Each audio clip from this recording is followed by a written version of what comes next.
Hello everyone. Scalar और vector को समझने के बाद आज का हमारा जो टॉपिक है वो है डिस्टेंस और डिस्प्लेसमेंट के बारे में। तो इस वीडियो में हम दोनों टर्म्स को समझेंगे और लास्ट में कुछ क्वेश्चंस भी करेंगे जिससे आपका कॉन्सेप्ट क्लियर हो जाए। बट ये सब करने से पहले चलो एक स्टोरी सुन लेते हैं।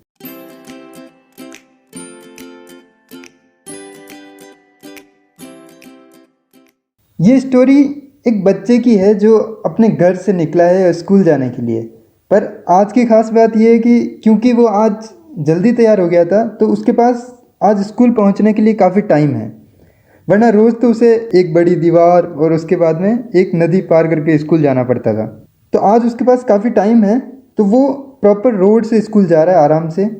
अब वो स्कूल पहुंच जाता है और स्कूल ख़त्म होने के बाद जब दोपहर की छुट्टी होती है अब घर जाने के लिए, तो अब बच्चे की प्रॉब्लम ये है कि 10 मिनट के अंदर टीवी पे उसका फेवरेट कार्टून आने वाला है, तो उसे कैसे भी करके जल्दी से घर पहुंचना है।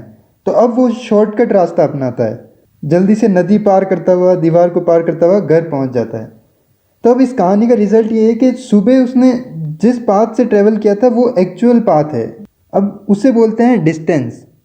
जब वो स्कूल से घर आया तब उसने शॉर्टेस्ट पाथ कवर किया, इसे बोलेंगे डिस्प्लेसमेंट। अब हम समझते हैं कि डिस्टेंस और डिस्प्लेसमेंट होता क्या है। देखिए, डिस्टेंस होता है किसी भी दो पॉइंट के बीच का एक्चुअल पाथ और डिस्प्लेसमेंट होता है दोनों पॉइंट्स के बीच का शॉर्टेस्ट पाथ। अब शॉर्टेस्ट पाथ क्या हो सकता है? दो पॉइंट के बीच का शॉर्टेस्ट पाथ हमेशा एक स्ट्रेट लाइन ही होगी, उससे शॉर्टेस्ट कोई पाथ नहीं हो सकता। तो इसके कुछ एग्जाम्पल देखते हैं। डिस्टेंस का एग्जाम्पल हम देखते हैं। नॉर्मल हमारी जो रोड होती है वो डिस्टेंस ही कवर करती है क्योंकि बीच में कहीं ना कहीं मोड़ ज़रूर आता है, पर फिर भी जैसे कि हिली जो रोड होती है उसके अंदर तो बहुत ज़्यादा मोड़ आते हैं, तो उसे हम एक अच्छा एग्जाम्पल मान सकते हैं डिस्टेंस का। या फिर हिली रेलवे लाइंस, कोई भी नॉर्मल रोड, ये सब डिस्टेंस के एग्जाम्पल है। और डिस्प्लेसमेंट है जैसे कि एरोप्लेन का रूट, वो हमेशा एक स्ट्रेट लाइन के अंदर होगा। दो सिटीज़ के बीच एरोप्लेन का जो पाथ होगा वो हमेशा एक स्ट्रेट लाइन होगा टू सेव द फ्यूल। और शिपिंग रूट भी हो सकता है, दो पोर्ट्स के बीच का जो जिससे शिप ट्रैवल करती है वो एक स्ट्रेट लाइन होगी। अब ये सिर्फ एग्जांपल है डिस्टेंस और डिस्प्लेसमेंट को समझाने के लिए। इन दोनों की देखिए ऐसा ही यूनिट क्या होती है, दोनों की ही यूनिट मीटर ही होती है, क्योंकि है तो दोनों पाथ ही, दोनों को मेजर करने की जो यूनिट है वो सेम ही होगी। बस डिस्प्लेसमेंट एक शॉर्टेस्ट पाथ है और डिस्टेंस एक्चुअल पाथ। और डिस्टेंस जो होता है वो एक स्केलर क्वांटिटी होती है, जबकि डिस्प्लेसमेंट एक वेक्टर क्वांटिटी है जिसकी एक पर्टिकुलर डायरेक्शन है, जिसको आप अभी एग्जाम्पल से समझोगे। तो चलो हम कुछ एग्जाम्पल देख लेते हैं। पहला एग्जाम्पल है, अब ये एक बच्चा है जो ए पॉइंट से सी पॉइंट तक जाता है और दोनों के बीच जो डिस्टेंस ट्रेवल करता है दूरी वो है 15 मीटर। तो अब बताओ कि ए से सी के बीच का जो डिस्टेंस होगा वो कितना होगा। तो अभी जो क्वेश्चन है वो है डिस्टेंस बिटवीन ए एंड सी, तो वो ऑब्वियसली 15 मीटर होगा। और जो डिस्प्लेसमेंट है, डिस्प्लेसमेंट फ्रॉम ए टू सी है, वो हो जाएगा 15 मीटर्स। अब देखिए इसको वर्डिंग को ध्यान से पढ़िए, डिस्टेंस बिटवीन ए टू सी, तो दोनों के बीच में। अब इसमें कोई डायरेक्शन का मेंशन नहीं है, पर डिस्प्लेसमेंट जब भी हो रहा है तो उसमें डायरेक्शन मेंशन किया गया है, ए टू सी। अब इसमें डायरेक्शन दे रखी है ए से सी की तरफ, तो वो 15 मीटर्स है। और इसकी जो वैल्यू है वो पॉजिटिव है क्योंकि बच्चा ए से सी की तरफ ही जा रहा है। पर अब जो नेक्स्ट क्वेश्चन है उसके अंदर आप देखिए डिस्प्लेसमेंट फ्रॉम सी टू ए, तो वो बताना है हमें। पर जो बच्चा है वो तो ए से सी की तरफ जा रहा है, तो जो इसका आंसर होगा वो होगा -15 मीटर। आई होप आपको ये समझ में आया होगा। सेकेंड एग्जाम्पल है, एक कार है जो ट्रेवल कर रही है ए से बी तक और बी से देन सी तक। अब हमें ये बताना है कि उस कार ने डिस्टेंस कितनी ट्रेवल की।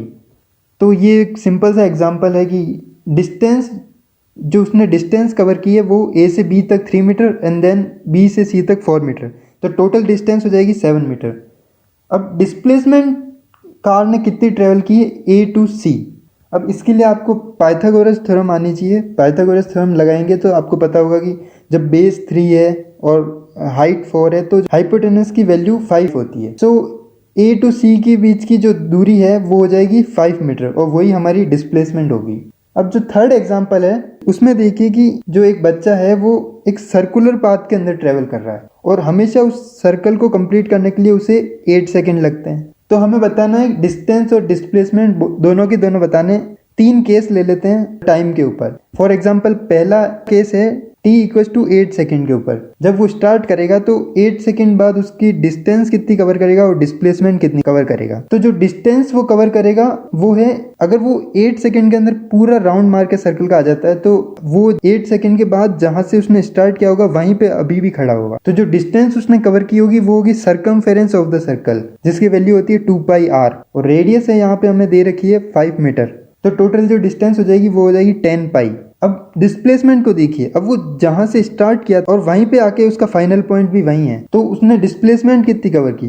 0, क्योंकि जो शॉर्टेस्ट पाथ है वो 0 है, वो फाइनल और इनिशियल दोनों पॉइंट सेम जगह पे है। अब हम कुछ इंपॉर्टेंट पॉइंट्स देख लेते हैं, जैसे कि कभी कभी डिस्टेंस और डिस्प्लेसमेंट दोनों इक्वल हो सकते हैं। जैसे हमारा पहला एग्जाम्पल था, उसके अंदर जो डिस्टेंस उसने लड़के ने कवर की थी वो 15 मीटर थी और डिस्प्लेसमेंट भी 15 मीटर्स था। तो डिस्टेंस या तो डिस्प्लेसमेंट से हमेशा ज्यादा होगी या फिर उसके बराबर होगी। डिस्टेंस कभी भी डिस्प्लेसमेंट से कम नहीं हो सकती, क्योंकि डिस्प्लेसमेंट खुद ही एक शॉर्टेस्ट पाथ है। एंड एक फैक्ट आपको याद रखना है, वो है कि डिस्टेंस कवर करने के लिए जो गाड़ी के अंदर जो इंस्ट्रूमेंट लगा होता है, आपने देखा होगा, उसको बोला जाता है ओडोमीटर। थैंक यू, यही हमारा टॉपिक था। और आप इस चैनल को सब्सक्राइब कर दीजिए, क्योंकि आपने जो यहाँ इस वीडियो तक पहुंचने के लिए जो डिस्टेंस कवर की है उसे भी आप डिस्प्लेसमेंट में बदल सकते हैं इस चैनल को सब्सक्राइब करके। Thank you.